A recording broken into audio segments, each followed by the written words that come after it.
Hello everyone, the new CHRYSALIS Xenomorph skin is out, and it's up to us to determine just how accurate the new skin is. What? Each Xeno skin has its own accuracy? Yeah, it sure does. So let's go ahead and talk about it. While you're in crawler mode, Xenomorph's tail hangs at the top of the screen. A lot of players see this as distracting and just wish behavior would move it out of the way, but this is actually put here to help you. You can actually use Xenomorph's tail tip as a built-in crosshair to aim your tail attacks.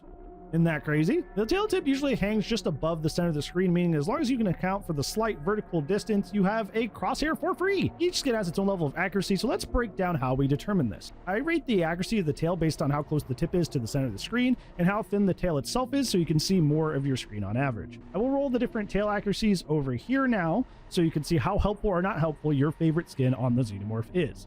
However, we aren't in this here to talk about the old skins today. We are here to talk about the brand new ones. So let's go ahead and take a peek at the new CHRYSALIS skin and see how it holds up. Looking here, you can see that this skin both has a very thin tail and a relatively accurate tip.